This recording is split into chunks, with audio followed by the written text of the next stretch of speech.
becoming Muslim represented an encounter with an entirely new culture. And one of the things I found Muslim street vending. When I became a Muslim, I had no familiarity with this culture of people selling things out of their cars and setting up tables on the street. And I was intrigued by this. I was fascinated by this. And I became like the prodigal son of like street vendors. And I became a street vendor. And I was very active in da'wah. People would come to me because, I was always dressed as someone that could be identified as a Muslim. I would always wear a jubbah, wear an imamah, and people would ask me questions about Islam. And I would keep with me in my car translations of the Qur'an. And I would give them to people. But when I gave them, I would say, my advice to you is to start with chapter 78, the beginning of Juz Amma, Surah An-Naba, and read from there to the end, and then go back to the beginning.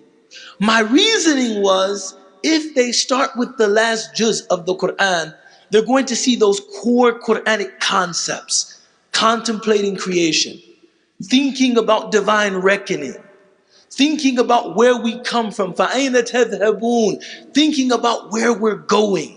And they would not encounter a lot of ahkam shar'iyyah.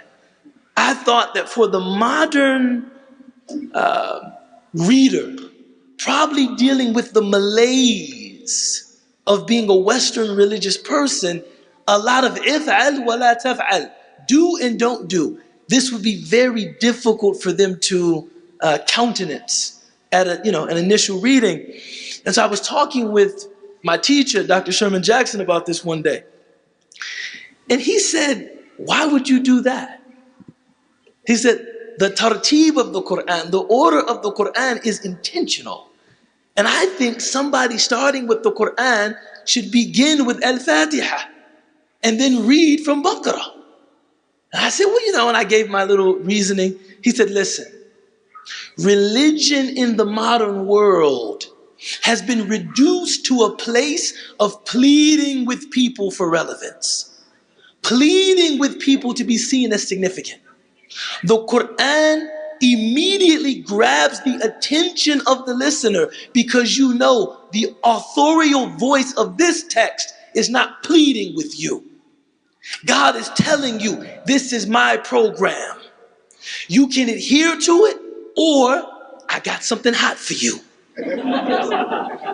I can't say it like somebody from Philadelphia, you know what I'm saying? It's different, I got something hot for you. And I remember thinking, this is it. The sine qua non of being able to benefit from the Qur'an is a preparedness to receive guidance. It's not knowledge. It's a preparedness to receive guidance. Allah says in the Qur'an, سَأَصْرِفُ عَنْ آيَاتِيَ الَّذِينَ يَتَكَبِّرُونَ فِي الْأَرْضِ بِغَيْرِ الْحَقِّ.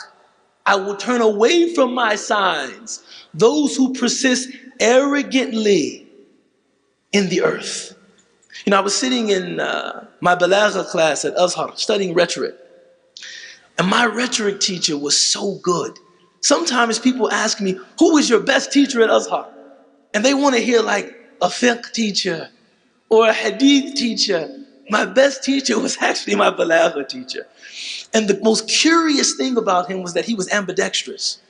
So when he would stand at the board, he would start writing like this, and he would finish it with his left hand. And when he would explicate the meanings of different verses of the Qur'an, we would sit there just spellbound. I don't know if you guys know, like Zamakhshari, Tafsir al-Kashaf.